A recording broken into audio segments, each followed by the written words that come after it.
It began with a sound, a low, pulsing thump that rolled across the rice paddies and jungles of Southeast Asia.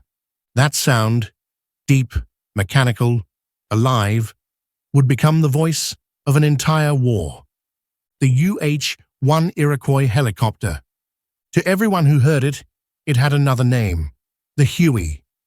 By the early 1960s, the United States was no longer sending only advisors to Vietnam. It was sending machines, logistics, firepower, and the Huey was at the center of it all. It was light, fast, and simple, capable of lifting troops, evacuating the wounded, and firing rockets, all in the same hour. It didn't just support the war, it reshaped it. Before the Huey, wars were fought along roads and rivers. After the Huey, they were fought along the invisible highways of the air. Helicopters meant mobility, and in a country covered by dense jungle and narrow valleys, mobility meant life. The first Hueys arrived in Vietnam in 1962, painted olive drab, still carrying the smell of factory grease. Pilots were young, barely out of flight school, and the mission was simple: test this new machine in real combat. They were told the Huey could do everything. It could deliver troops faster than trucks, reach areas no jeep could touch, and lift casualties directly from the jungle floor. It was, as one commander said, the most versatile tool ever built for war. At first, the missions were small. Advisors dropped into isolated villages, small medical evacuations from skirmishes that barely made the headlines. But the machine proved itself quickly. Its turbine engine roared to life faster than any piston-driven aircraft. Its rotor beat the air with a deep, steady rhythm that could be felt in the chest.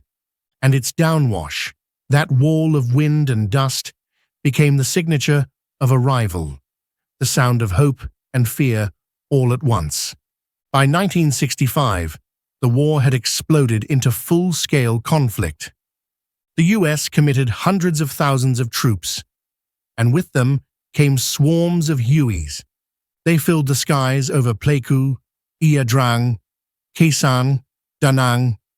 The first major air assault in history, the Battle of Ia Drang, was fought entirely from the air, with Hueys as both wings and lifelines. Colonel Hal Moore, commanding the 1st Battalion, 7th Cavalry, later said, "Every man in that valley owed his life to those pilots. They came for us when no one else could." And he wasn't exaggerating.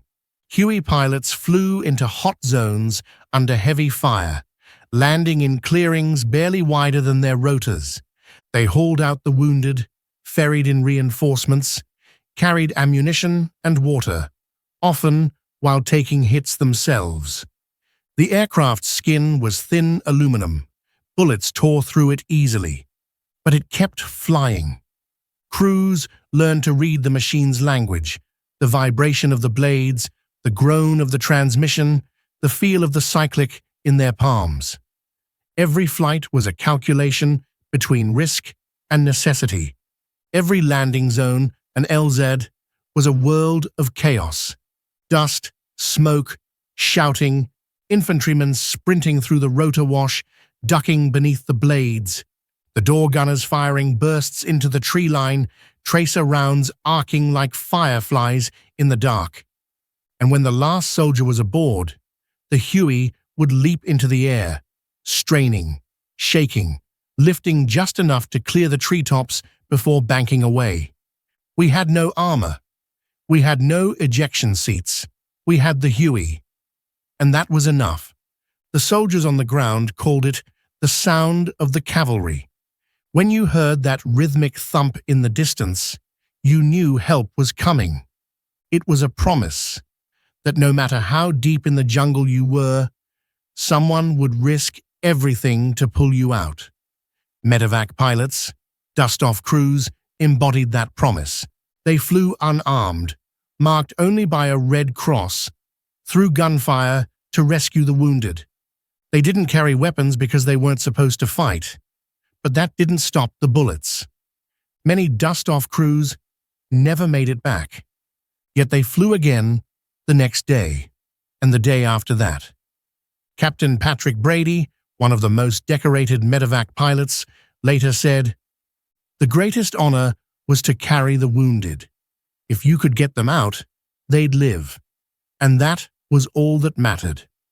By 1966, the Huey had become the beating heart of the American war machine. Every operation, from jungle insertions to night evacuations, began with the Huey. They carried platoons into battles, gunships provided cover, and medevacs waited on standby. It was a symphony of motion and coordination, and at its center, always, that sound. The chopping rhythm of blades echoing through the valleys of Vietnam. But the enemy was learning too. The Viet Cong adapted, setting ambushes at landing zones, stringing up machine guns in trees, blending into the terrain. The air, once a sanctuary, became a battlefield of its own. Huey crews flew lower and faster, hugging the treetops to avoid fire. They flew by instinct, reading the wind, the light, the terrain, often without instruments or visibility. When the bullets came, the pilots didn't flinch. They'd drop faster, skid sideways, flare hard, and climb out in a heartbeat. Many came back with bullet holes in the floorboards and blood on the seats. They patched the holes, wiped off the blood, and flew again. "You didn't count missions," one pilot recalled.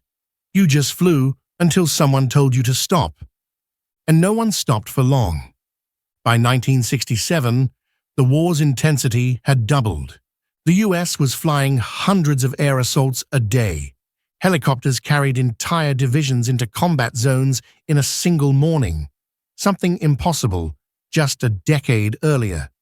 The Huey had made warfare mobile. It had changed strategy, logistics, and even psychology. To the enemy, the Huey was omnipresent, a shadow that arrived from nowhere and vanished into the clouds. To the Americans, it was both angel and demon, salvation and nightmare in one frame. And yet, for all its power, it also revealed the limits of technology. The Huey could carry soldiers anywhere, but it couldn't make them stay there. It could save lives, but not win the hearts of the people below. The pilots knew this. They weren't fighting for ideology or glory anymore. They were fighting for each other, for the wounded man in the jungle, for the kid on the radio begging for an evac, for the friends who never made it back. At night, when the engines cooled and the rotors stopped, the jungle went quiet. But the sound, that thump, thump, thump, lingered in their minds like a heartbeat they couldn't turn off. It was the sound of duty, fear, courage, and survival, all fused into one. By the time the sun rose again, they were back in the air. Dustoff, gunship, troop carrier, doesn't matter. Each mission began with a glance between crewmen. No words needed, just a nod. And the Huey would lift again, blades slicing through dawn. The Vietnam War was no longer just fought on the ground. It was fought in the air between the roar of engines and the screams of the wounded. And the Huey, the humble machine once built for medical transport, had become its soul. "She wasn't pretty," one door gunner said, "but she brought us home." And for those who survived, that was all that mattered. By 1967, the jungles of Vietnam were alive with more than just helicopters. They were alive with tension, fear, and the constant echo of conflict. Every valley, every rice paddy, every ridgeline had become a battlefield. And at the center of it all hovered the Huey. Operations grew larger, more complex. Entire battalions moved by air, landing in hot zones where enemy fire could erupt from any direction. Pilots learned to read the terrain, to anticipate ambushes, to think faster than the enemy could shoot. Every landing zone was a test of skill, courage, and nerve. "Keep her steady. 3 men down. We need them out now." The words crackled over the radios, urgent, commanding, desperate. Troops on the ground sprinted through dust and rotor wash, gunfire snapping around them, adrenaline carrying them faster than their feet could manage. 1968 brought the Tet Offensive, a coordinated series of attacks that changed the war forever. Cities that had seemed secure erupted in violence overnight. Saigon, Huey, Kisan, the fighting was everywhere. For the first time, helicopters weren't just transports. They were lifelines, armed escorts, and emergency medevacs all at once. Dustoff inbound to Hugh City, taking heavy fire, 1 litter aboard, requesting immediate cover. That call went out repeatedly as crews dodged sniper fire and anti-aircraft rounds to reach the wounded. In Hugh, pilots hovered over rooftops, maneuvering between buildings and walls while rockets and bullets whined through the air. Every drop was a gamble. Every evacuation was a testament to courage and calculation. Gunship variants of the Huey, like the UH-1 and later the Huey Hog, had emerged by now, transforming the war further. Door gunners sprayed trees and ridgelines with tracer fire.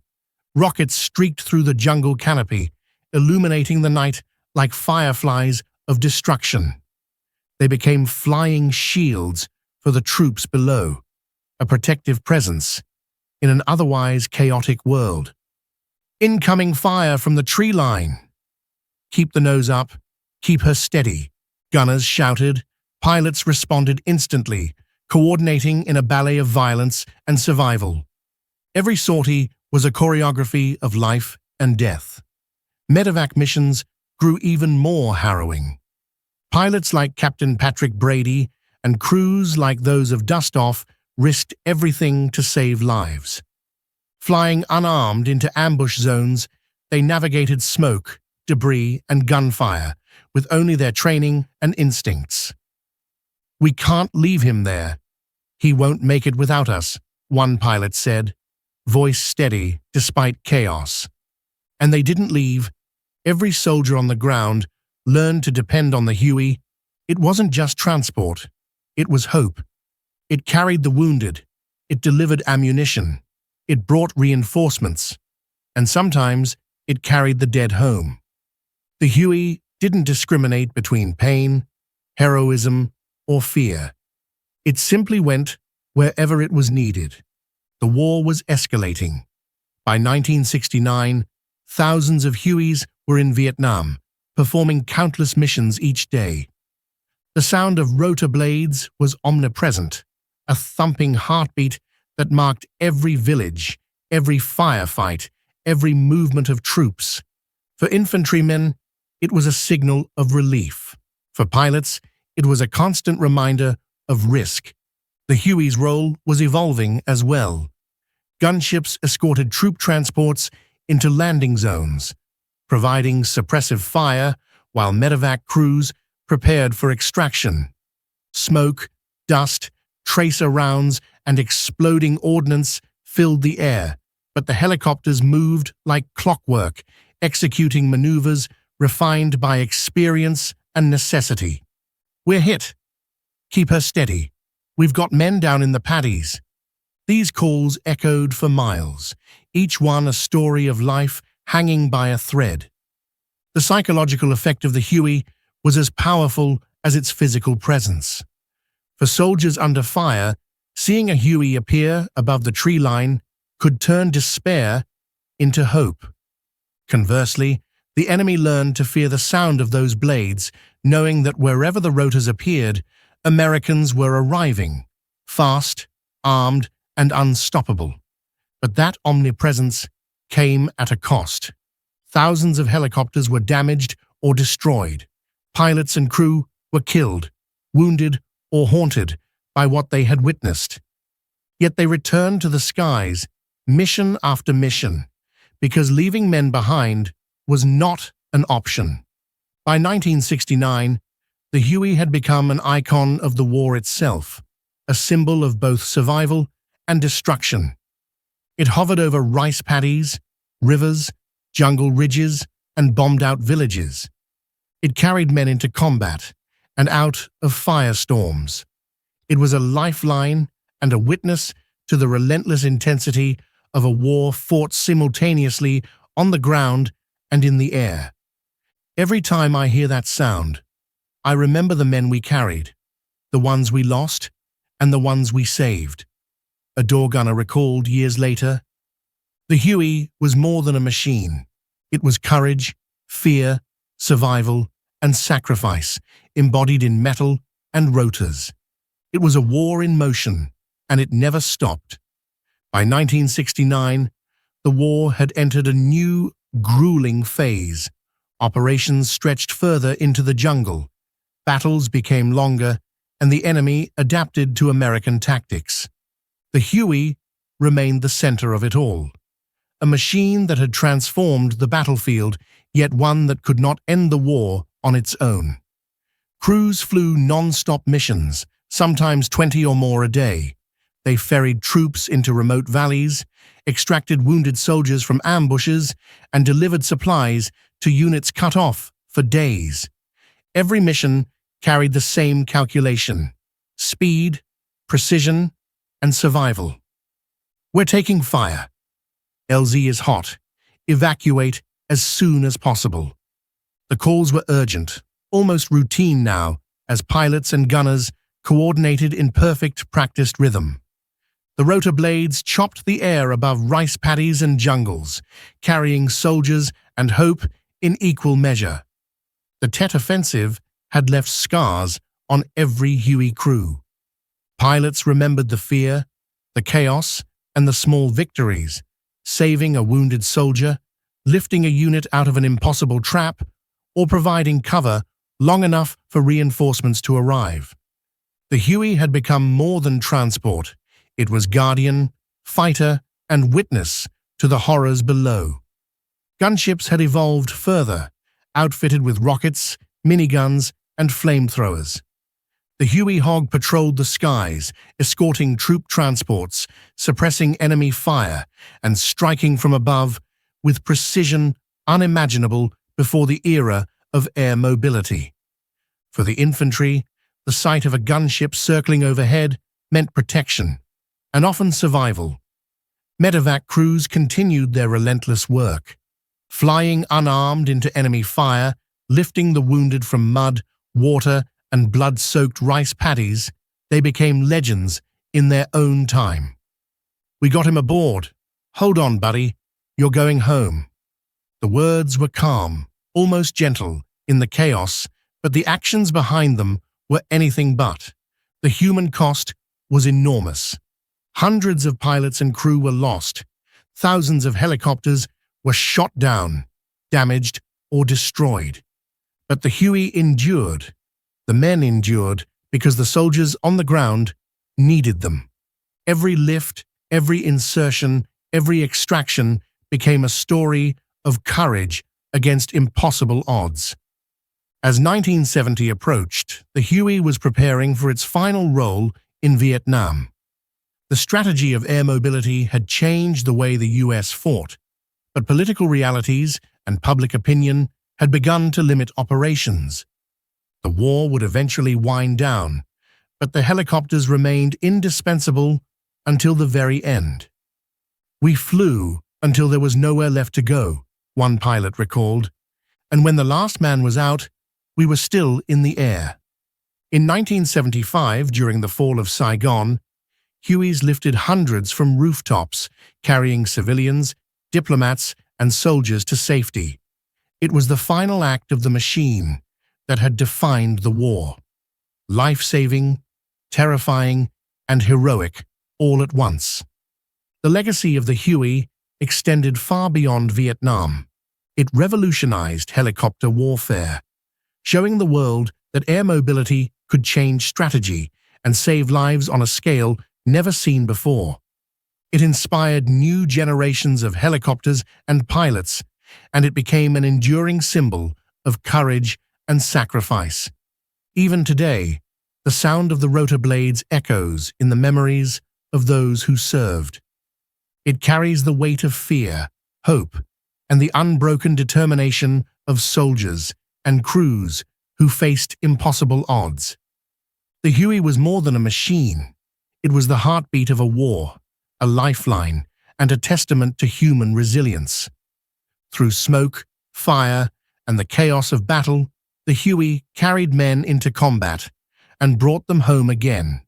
It bore witness to the courage of the ordinary and the extraordinary. And in the end, it proved that even in the most devastating war, technology, bravery, and determination could save lives, shape strategy, and leave a mark on history that would never be forgotten. The Vietnam War was a war of movement, uncertainty, and relentless intensity. And above it all, the Huey, the humble helicopter, defined how that war was fought, remembered, and survived. She wasn't just a machine, one veteran said. She was our lifeline. And I'll never forget her. The Huey endured. The war endured. And the story of men, machines, and the jungles of Vietnam continues to resonate in every beat of its rotor blades.